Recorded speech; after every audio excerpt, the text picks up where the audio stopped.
ngay thằng này dân đi màu nè tên là bị bùi ảnh tuế phải khó chìm bà đấy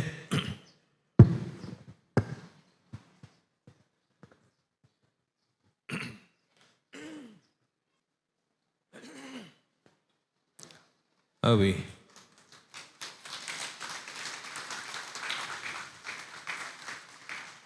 Jesu temare di niya mas mataya biroman niya yupi buyan te mitaya kamare Dudiya ni ne basa pau samung do zani maunan telapi buyan te mitaya kamare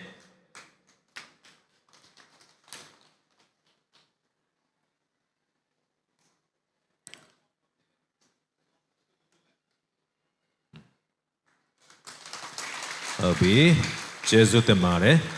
Tatiya ni ne pasanang khen thang do zani maunan tela buyan te mitaya kamare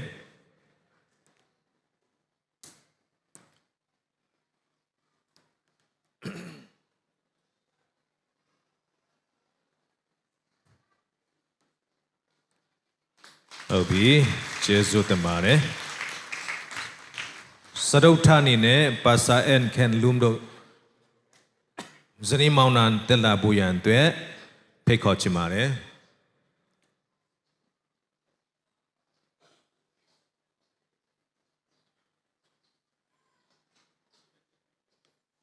Abi Jesu temare Pian samani ne pasakam sian mang do zani maunan tela bi Let mamya let can be buyan to pay call chimare.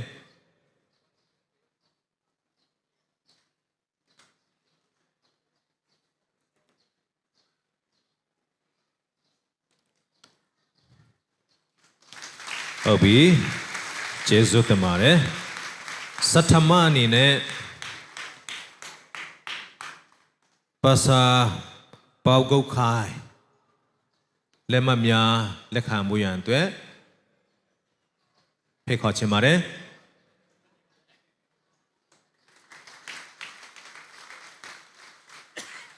Jesu temare. Tatama myap anine pasa zoning do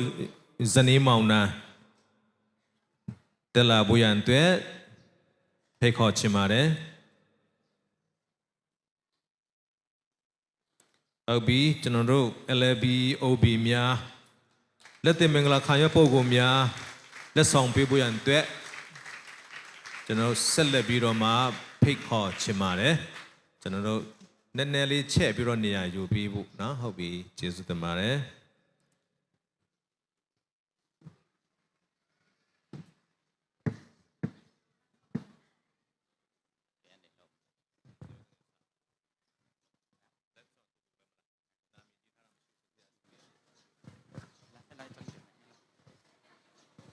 Okay, tigane letinya tema siamnya ne seni temnya ko general LAB anine lesong pi dwa ma phit de lesong chin phin pi pho ya atwa general LAB OB ရဲ့စနီးတယ်များအရှိတို့ကြွားရောက်ပေးပါရန်ဖိတ်ခေါ်ချင်ပါတယ်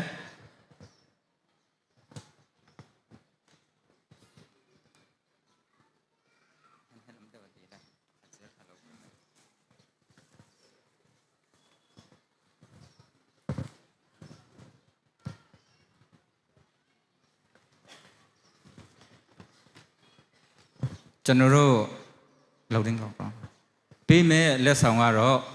ဈေးရတော့မကြီးပါဘူးဒါပေမဲ့အင်မတန်မှတန်ဖိုးကြီးတဲ့လက်ဆောင်ဖြစ်ပါတယ်လို့ကျွန်တော်ပထမအနေနဲ့ပြောကြားချင်ပါတယ်ပထမဆုံးအနေနဲ့လက်ဆောင်လက်ခံပေးဖို့ရန်ပါစာဇန်ငိုင်ထန်ပါစတာဇန်ငိုင်ထန်တို့ဇနီးမောင်နှံဖြစ်ပါတယ်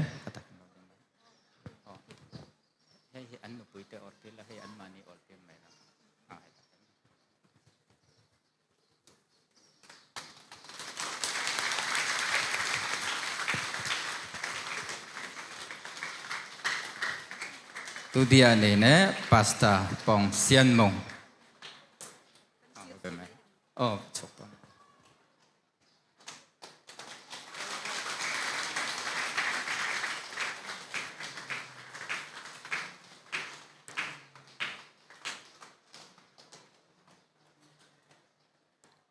ပါစတာနန်ခဲန်ထန်တို့စနီးမောင်နှံဖြစ်ပါတယ်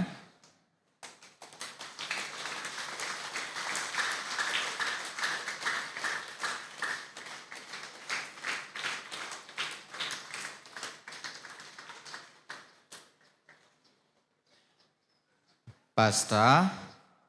အန်ခန်လုံ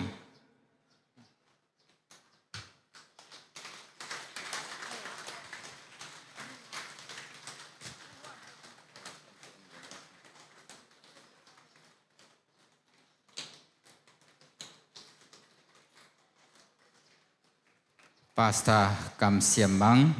နဲ့စနေမောင်နှံဖြစ်ပါတယ်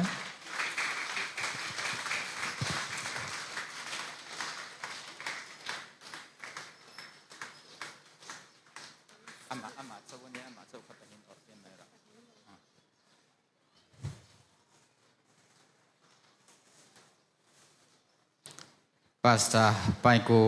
ပေါကိုခိုင်ဖြစ်ပါတယ်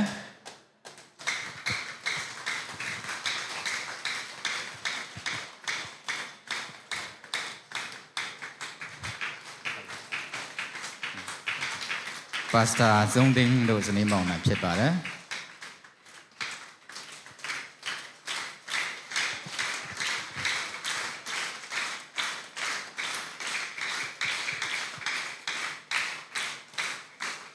ကျွန်တော်တို့ LAV ဖက်ကအစီအစဉ်ကတော့ဒီလောက်ပဲဖြစ်ပါတယ်အားလုံးကိုကျေးဇူးတင်ပါတယ်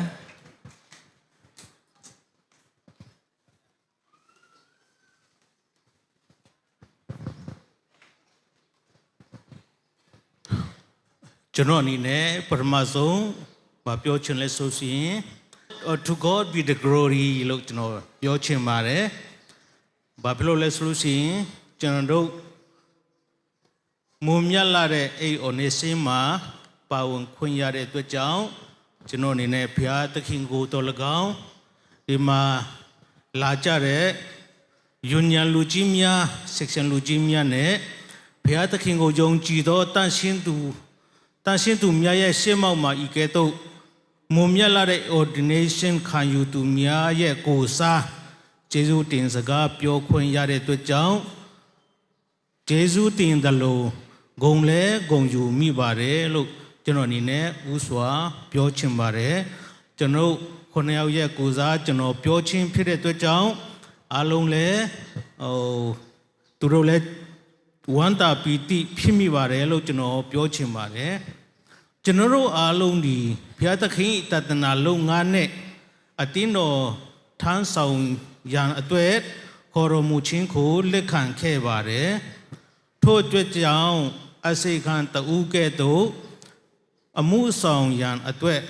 တာဝန်ပေးခြင်းကိုလည်းကျွန်တော်တို့လက်ခံခဲ့ပါတယ်စကားပြောခြင်းကျင့်ကြံပြုမှုခြင်းသူတစ်ပါးကိုချစ်ခြင်းဝိညာဉ်သဘောရှိခြင်းသစ္စာဆောင်ခြင်းစသည့်ခရစ်တော်ဤစိတ်သဘောထားကိုလည်းရှိကြရန်ကျွန်တော်တို့စူးစမ်းကြပါမယ်လို့ကျွန်တော်တို့လည်းတဏိဌာန်ချခဲ့ပါတယ်တိုးထိန်ကောင်းတူကဲ့သို့အမှုဆောင်ရန်ပေးအပ်သောတာဝန်ကိုလည်းကျွန်တော်တို့လက်ခံခဲ့ကြပါမည်ကင်းဆောင်တူကဲ့သို့အမှုဆောင်ရန်ပေးအပ်သောတာဝန်ကိုလည်း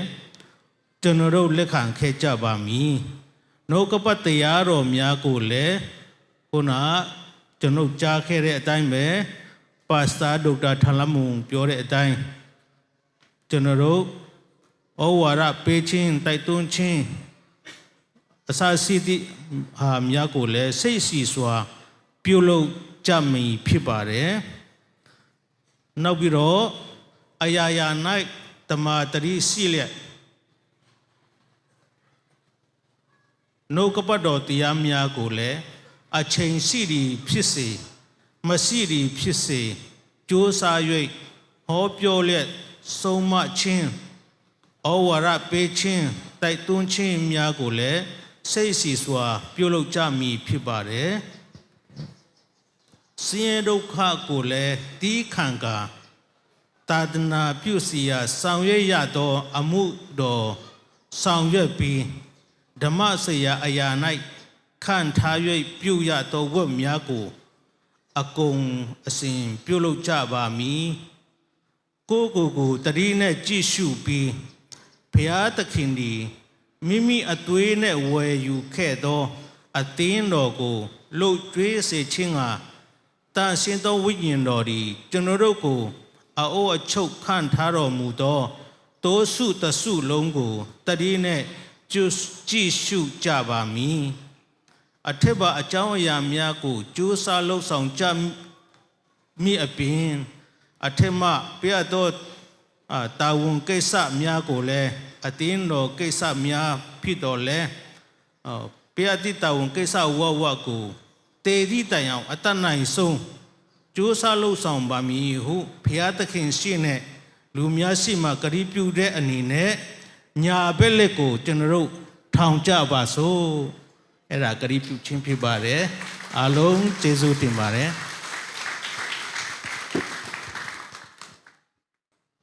ခုနပေါ့နော်ဒီစာရွက်လေးကိုအတီးတီးကင်ထားကြဖို့မေတ္တာရက်ခံပါတယ်အဲ့ဒီမတိုင်ခင်မှာကျွန်တော်တို့ရအထူးဧည့်သည်တော်ပေါ့နော်ဆရာကြီးကိုကျွန်တော်တို့ခုနတော့သူကကျွန်တော်တို့ဆရာကြီးနှစ်ပါးကိုမိတ်ဆက်သွားတယ်သူ့ကိုကျွန်တော်တို့မိတ်ဆက်ဖို့ပေါ့နော်သူ့ကိုတို့လည်းမိတ်ဆက်တဲ့ခါကြတော့ပေါ့နော်အချိန်ကလည်းပဲပြီးတော့မှဖြစ်တဲ့အတွက်ကြောင့်ဥစ္စာထပ်ပြီးတော့မိတ်ဆက်ချင်တာဖြစ်ပါတယ်နော်ကျွန်တော်ဆရာကြီးရဲ့နာမည်ကတော့ Pastor Victor Tan ဖြစ်ပါတယ်နော် Pastor Victor Tan ကျွန်တော်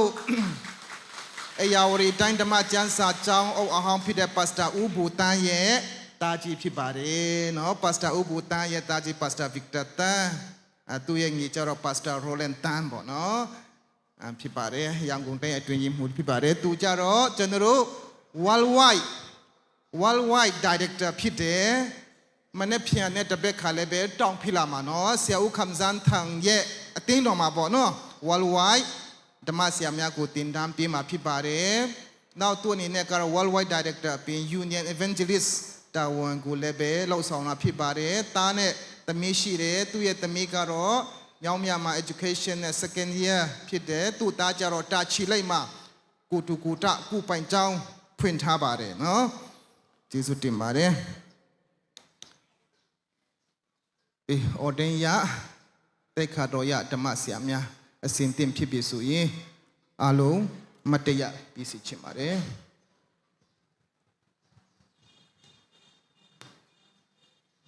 ကျွန်တော်တို့ဒီမှာလည်းပဲ PowerPoint နဲ့ပြထားမှာဖြစ်ပါတယ်ဂတိသစ္စာပြုခြင်းနဲ့တုံပြန်ခြင်းဝတ်ပြုစဉ်ဆိုတဲ့နေရာမှာ officiating pastor ဆိုတဲ့နေရာမှာကျွန်တော်ဖတ်မယ် ordinance ဆိုတဲ့နေရာမှာ ordin ရတယ်ဓမ္မဆရာဇနီးတဲ့များဖတ်ကြားမှာဖြစ်ပါတယ်နောက်ဟိုဖက်မှာဆိုရင်ကျွန်တော်တို့ congregation လူထုအနေနဲ့လည်းပဲဖတ်ဖို့ရှိပါတယ်နော်စိတ်နှလုံးအကျွမ်းမဲ့နဲ့တခါတည်းတိချာချာစဉ်းစားပြီးတော့ဖတ်သွားကြပါစို့နော်ကျွန်တော်ဖတ်ပါမယ်အတင်းတော်ဒီတင်းဤနှလုံးသားတင်းဤအည်အချင်းနဲ့တင်းဤခေါ်ယူချင်းခံရမှုကိုစစ်စီးပြီးဖြစ်သည်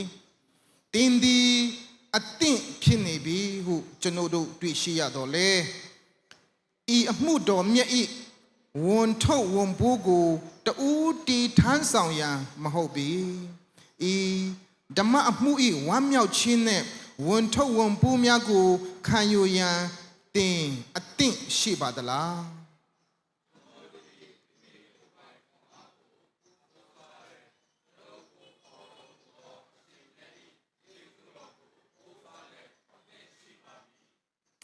တမန်ကျမ်းစာကိုလိလာစီးပူးရန်၎င်းနားထောင်ရန်ခက်ခဲသောအမှန်တရားဖြစ်ပါစေဦးတော့မေတ္တာနဲ့ရှင်၍အမှန်တရားကိုပြောဆိုရန်၎င်းတင်ဂတိပြုပါသလား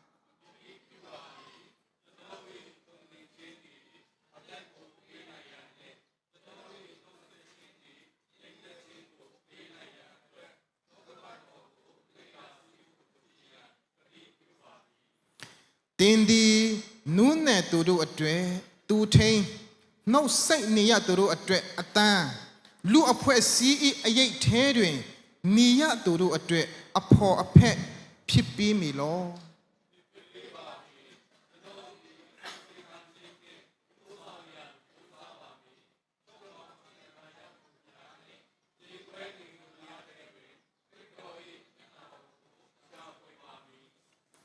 တင်ဤလူမင်ကွင်းရှိ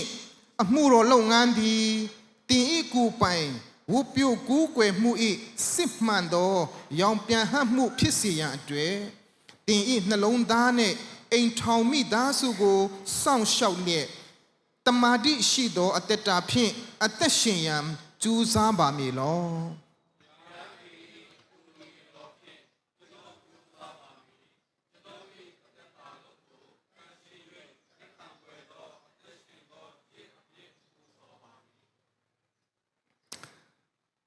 ဓမ္မပရိသတ်များအခုကျွန်တော်တို့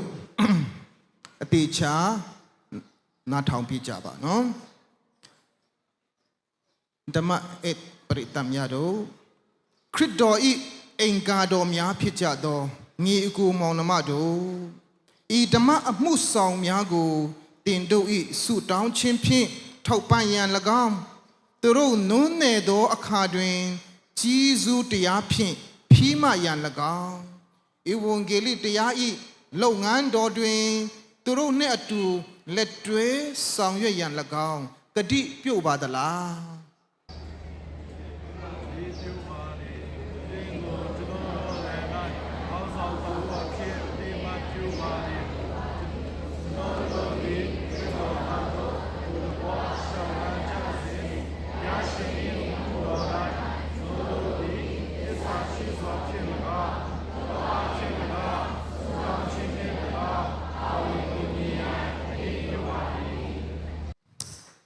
ကျေးဇူးတင်ပါတယ်ဒုဖြစ်လင်ထို့သို့ဖြစ်ပါစေသောတင်၌ဤကောင်းသောအမှုကိုစတင်တော်မူသောဝိညာဉ်တော်ဖျားသည်အဆုံးတိုင်အောင်ပြည့်ပြည့်စုံစီတော်မူပါစေတည်းတင်ခုခေါ်တော်မူသောဖျားသခင်သည်တစ္ဆာရှိတော်မူ၏တိတ်ခါခံယူသူသည်ဥဆောင်ရန်နှင့်ပရိသတ်တော်သည်နောက်သို့လိုက်နေရန်ဝိညာဉ်တော်ဖျားကခွန်အားပေးပါစေသောခတ်သိမ်းသောအမှုရာတို့တွင်ခရစ်တော်သည်ဘုန်းတော်ထင်ရှားပါစေသောအာမင်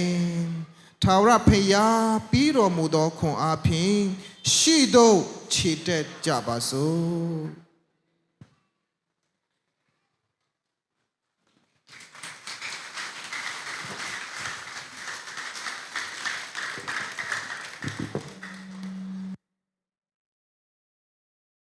အားလုံးမင်္ဂလာပါကျွန်တော်တို့အထက်မြန်မာပြည်တိုင်းဌာနချုပ်နေဖြင့်ဒီနေ့ဤကဲ့သို့ကျွန်တော်မျိုးတို့ကိုအခါလက်ရှိတော်အင်ရှင်အသင်းတော်နဲ့တကွအထူးသဖြင့် LB အမှုတော်ဆောင်များပါဝင်လက်ရှိတော်ကျွန်တော်တို့ရဲ့အခါလက်ရှိတဲ့အာရှများအားလုံးကျွန်တော်အနေနဲ့အထက်မြန်မာပြည်တိုင်းဌာနချုပ်အားလုံးကိုစားကျေးဇူးတင်ကြောင်းဥစွာပြောကြားလိုပါတယ် LB လည်းပဲဒီထက်မကဖခင်ရဲ့အမှုတော်မှာပါဝင်မှုရန်အတွက်ဖခင်ရှင်တွေကောင်းချီးမင်္ဂလာချပေးပါစေ LB ဝကများနဲ့တကွအသင်းတော်မှာရှိတဲ့ယုံကြည်သူမိသားစုများမိစင်ခန့်ဖြစ်တဲ့သာသနာဝန်ထမ်းများအားလုံးပေါ်မှာလည်းဖခင်ရှင်ကောင်းချီးမင်္ဂလာချပေးပါစေသူပြမကတေးပဲနဲ့ကျွန်တော်တို့ RB ဥဆောင်မှုအပြင်ရောက်ရှိလာတဲ့ RB OB များတော်လကောင်းအမှုတော်ဆောင်များတော်လကောင်း RB နဲ့ပတ်သက်တဲ့အသင်းတော်ကနေလာရောက်ပြီးတော့မှပူပေါင်းပြီးအယောက်125ကျော်ဂုဏ်တော်တည်ခြင်းမဆူချင်းအပြင်တော်ကောင်းမိမိရဲ့အသင်းတော်ကနေအကုန်ကြခံပြီးတော့ကားနဲ့နောက်ဒီမှာအများကြီးရောက်ရှိလာတဲ့အတွက်ကြောင့်တိုင်းအနေနဲ့အမတန်မှကျေးဇူးတင်ကြောင်းပြောကြားလိုပါတယ်ဒါကြောင့်မလို့ LB အမှုတော်ဆောင်များနဲ့တကွအသင်းသူတင်သားများအားလုံးပေါ်မှာဖျားရှင်ဒီကြွယ်ဝများပြားစွာတော့ကောင်းကြီးမင်္ဂလာချပေးပါစေဒီနေ့တက်ခါတင်ချင်းခါရတဲ့ခုနစုံတွဲအားလုံးကိုဥက္ကဋ္ဌအနေဖြင့်ကျွန်တော်တို့အမှုတော်မှာဆက်လက်ပြီးတော့လက်တွဲပြီးတော့ပါဝင်ဖို့ရန်အတွက်တင်တို့အားလုံးကိုယေရှုနာမအားဖြင့် ကျူဆူနှုတ်ဆက်ပါတယ်အားလုံးပေါ်မှာဖျားရှင်ကောင်းချီးချပေးပါစေဤကဲ့သို့ဖြစ်နိုင်ဖို့ရန်အတွက်ကျွန်တော်ယူနယ်လူကြီးများ vice president တကွအားလုံးเนาะကျွန်တော်ထက်မြတ်မှာပြီးအုပ်ချုပ်ရေးမိုးများတိတ်ခါတော်ရဆရာတော်များအငင်းစားဆရာတော်များနဲ့တကွအမှုတော်ဆောင်များအားလုံးကိုအထူးပဲကျေးဇူးတင်ပါတယ်လာလာတန်တော့အချိန်ခါမှာဤကဲ့သို့စုပေါင်းပြီးတော့မှအမှုတော်များအတွက်ဆရာထက်တန်စွာဒီထက်မကပါဝင်နိုင်ဖို့ရန်အတွက်အသင်းသူအသင်းသားများလုပ်ငန်းကိုင်ငန်းအသီးသီးမှာအကြံစီထားမြောက်အောင်မြင်ပြီးတော့မှဒီထက်ကြီးမားတဲ့အမှုတော်ကိုဆောင်ရွက်ပြီးတော့အထက်မြန်မာပြည်အားလုံးကျွန်တော်တို့နေရာအနှံ့အမှုတော်ထမ်းပြီးတော့မှခရစ်တော်ကိုကြွလာတဲ့အခါမှာအားလုံးတာရုတစ္ဆာရှိတော်ငယ်သားကောင်းအဖြစ်ခေါ်ခါလေထာဝရအတက်ကိုခံစားနိုင်ဖို့ရအတွက်အားလုံးပေါ်မှာဖျားရှင်ဒီကြွယ်ဝမြားပြားစွာတော့ကောင်းချီးမွမ်းချပေးပါစေ Union Executive Secretary ကိုဖိတ်ခေါ်ပါတယ်လက်ဆောင်ပေးပေးဖို့ရအတွက် Pastor လျင်ဆောင်မန်းကိုဖိတ်ခေါ်ပါတယ်ဒုတိယအနေနဲ့ Union မှကြောက်ရောက်လာတဲ့ကျွန်တော်တို့ရဲ့ Pastor ကြီး Pastor တင်မောင်ကြီးကိုဖိတ်ခေါ်ချင်ပါတယ်လက်ဆောင်ပေးပေးဖို့ရအတွက် Pastor လလ်မွန်ဆီယာမာတမို District Leader ကိုဖိတ်ခေါ်ပါတယ်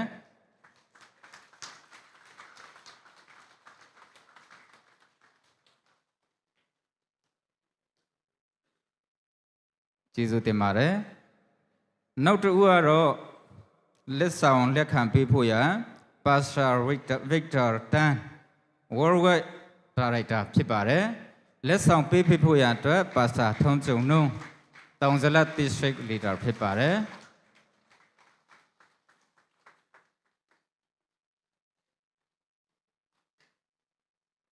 ကျေးဇူးတင်ပါတယ်အခုချိန်မှာကျွန်တော်တို့ရဲ့လက်ဆောင်ကိုလက်ခံပေးဖို့ရန်ကျွန်တော်တို့ရဲ့ UMM ဥက္ကဋ္ဌကြီး Pastor ဒေါက်တာထန်ကန်းတို့ကိုဖိတ်ခေါ်ချင်ပါတယ်လက်ဆောင်ပေးဖို့ရအတွက်ကျွန်တော်တို့ LAB ရဲ့ Treasurer ဆရာကြီးရမန်ကိုဖိတ်ခေါ်ပါတယ်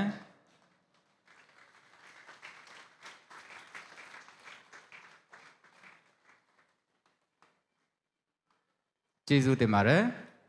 အခုချိန်မှာလက်ဆောင်လက်ခံပေးဖို့ရအတွက်ကျွန်တော်တို့ UMM ရဲ့ Secretary ကြီးဖြစ်တဲ့ Pastor လလရုံဘောရာကိုဖိတ်ခေါ်ချင်ပါတယ်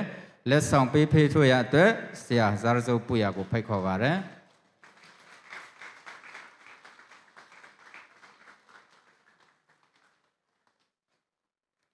အခုချိန်မှာကျွန်တော်ရဲ့လက်ဆောင်ကိုလက်ခံပေးဖို့ရအတွက်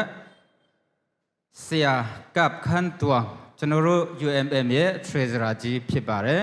လက်ဆောင်ပေးဖို့ရအတွက်ဦးလန်လလ်ကျန်လောဝါဖိတ်ခေါ်ပါတယ်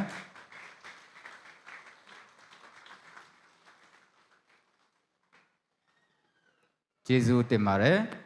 နောက်တစ်ဦးအနေနဲ့လက်ဆောင်လက်ခံပေးဖို့ရအတွက် Pastor တွန်ခန်နာ Ministerial Director ဖြစ်ပါတယ်ဂျင်းမင်ဖို့ရအတွက် Pastor ဂျဆွာကိုဖိတ်ခေါ်ပါတယ်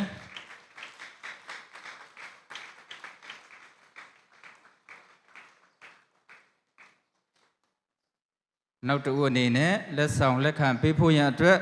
Pastor ဟောင်ကိုထာဟောင်ကိုထောင်ကိုဖိတ်ခေါ်ချင်ပါတယ်သူကတော့ကျွန်တော်တို့ဒီ UMM ရဲ့ Education ရဲ့ Global ရဲ့ Mission Director ဖြစ်ပါတယ်လက်ဆောင်ပေးဖို့ရအတွက်ကျွန်တော်တို့ရဲ့ LAB ရဲ့ Assistant Secretary ဖြစ်တဲ့ဆရာလရင်အဲငါဖြစ်ပါတယ်ကျေးဇူးတင်ပါတယ်နောက်ဆုံးအနေနဲ့ကျွန်တော်တို့လက်ဆောင်လက်ခံပေးဖို့ရဆရာမဒေါကန်းစင်ကိုဖိတ်ခေါ်ပါတယ်လက်ဆောင်ပေးမဲ့လူကတော့ကျွန်တော်တို့ LAB ရဲ့အထွေရမှုချုပ်ဖြစ်တဲ့ကျဆွာလနေချောင်းကဖြစ်ပါတယ်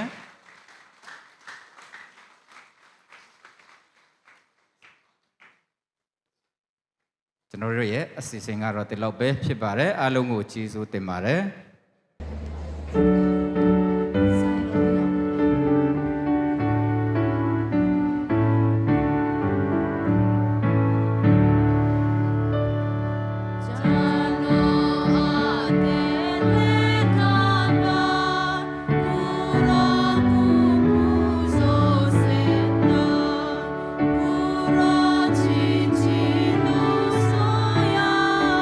Jai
စေကဆုတောင်းကြပါစို့ကောင်းကင်မြေကြီးသမုဒ္ဒရာစัจ java ရာတစ်ခုလုံးကိုဖန်ဆင်းပိုက်တောက်ဆိုတော်မူသောတန်ရှင်မြတ်မြတ်ဆုံးလင်တော်မူသောအဖထာဝရမြတ်စွာဘုရားကိုရောရှင်ဖဲမဆပူဆောင်မှုကြောင့်ကျေးဇူးတော်ကြောင့်ဒီနေ့ဥပုတော်နေ့၌ဒီဓမ္မဆရာများလက်တင်မင်္ဂလာခံယူကြတဲ့လက်တင်ရဓမ္မဆရာများကိုရောရှင်၏ချစ်တော်တာကြီးများစေတမန်များဖြစ်ကြတဲ့နေ့သူအခုတဖန်ပြန်လဲ၍ကိုရောရှင်၏အမှုတော်ကိုဒီထက်မကတက်တက်ကြွကြွပျော်ပျော်ရွှင်ရွှင်ကျန်းကျန်းမာမာတစ္ဆာရှိရှိတဆိုင်မမတ်တက်ဆုံးတိုင်ပါဝင်လှုပ်ရှားဆောင်ရွက်နိုင်ဖို့ရန်အတွက်ကိုရောရှင်ကောင်းချီးမင်္ဂလာမြတ်ကိုကိုရောရှင်ထံမှတောင်းလျှောက်လိုပါ၏ပါစတာထန်ဘွိုင်းနဲ့မိသားစုတော်၎င်းပါစတာလုံပီနဲ့မိသားစုကိုတော်၎င်းပါစတာပေါဆွန်မုံနဲ့မိသားစုကိုတော်၎င်းပါစတာမန်ပူနဲ့မိသားစုကိုတော်၎င်းပါစတာငိုင်ထန်နဲ့မိသားစုကိုတော်၎င်းပါစတာပေါဘွိုင်းနဲ့မိသားစုကိုတော်၎င်းပါစတာဇုံဒိန်နဲ့မိသားစုကိုတော်၎င်းကိုရောရှင်ဖျားကောင်းချီးမင်္ဂလာကြွယ်ဝမြတ်ပြစွာတွန်းလောင်းချပြီးတနာတော်မူပါဤနေရာသို့လက်တင်မင်္ဂလာအတွက်လာရောက်ကြကုန်သောကိုရောရှင်၏အမှုတော်မျက်နှိုက်ဦးစီးဦးဆောင်ကြတော့ Union လူကြီးများ Section လူကြီးများနေစီဆရာများ Ording ရပြီးပင်စင်ယူကြပြီးတော့ဆရာကြီးများ Chess Pastor များဒီတာဟန်နဲ့တခွန်၌ရှိကြကုန်တော့တင်းတော်တင်းသားများယုံကြည်သူကျောင်းဆရာဆရာမများကျောင်းသူကျောင်းသားများဧည့်သည်တော်များအရောက်တိုင်းကလေးနယ်တခွန်မှလာကြတော့ယုံကြည်သူများဧည့်သည်တော်များကျောင်းသူကျောင်းသားများအားလုံးအရောက်တိုင်းကိုကိုရောရှင်ဖျားကောင်းကြီးမင်္ဂလာများစွာတွန်းလုံးချပေးတနာတော်မူပါကိုရောရှင်ဒုတိယကျင့်ကြွားလာတော့ခါ၌ယတနာစိန်ကြောက်ထိန်တောက်တော့ကောင်းကင်ဆွေပြေတော့ဝင်စားနိုင်ပါမဲ့အကြောင်းဆုတောင်းပါ၏သူပြင်မကအခုချိန်မိုက်နိုင်လဲပဲဒီနာနေစာကိုတုံးဆောင်ကြမယ်ဖြစ်ပါ၏ကျွေးမွေးတော့ LAB အဖွဲ့အစည်း LAB ဒီတာဟန်နဲ့မရှိကြကုန်တော့အတင်းตัวတင်တာမြယုံကြည်သူများကောင်းဆောင်များကိုကိုရောရှင်ပြကောင်းချချပေး၍ကျွန်တော်တို့စားသုံးတော့ခါတောက်သုံးတော့ခါကိုကာယခေါနာတွတ်တော်၎င်းဝိညာဉ်ခွန်အတီတီရရှိနိုင်ဖို့ရန်တော်၎င်းကိုရောရှင်၏ဘုံတော်နာမတော်ထင်ရှားစီတော့အရာဖြစ်နိုင်ဖို့ရန်စားသုံးတောက်သုံးတော့ခါ၌ခရစ်တော်ဖျားမြတ်တော်နာမကိုအမိပြုလက်ဆက်ကဆုတောင်းစားသုံးကြပါရဖာအာမင်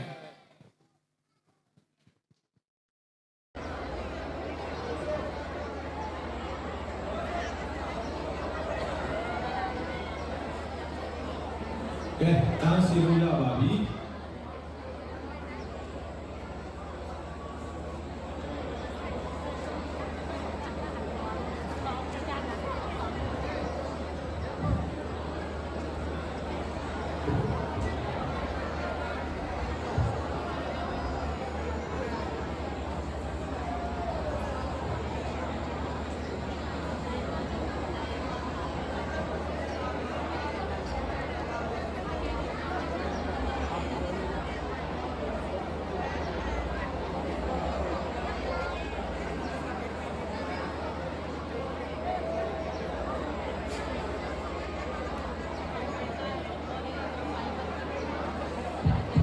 နောက်ဆက်ရှင်တဲ့သူများဂုဏ်ပြုရှင်တဲ့သူများနော်ကျွန်တော်တို့ဂုဏ်ပြုလို့ရတယ်နှုတ်ဆက်လို့ရတယ်လက်ဆောင်လေးပါလေးပြလို့ရပါတယ်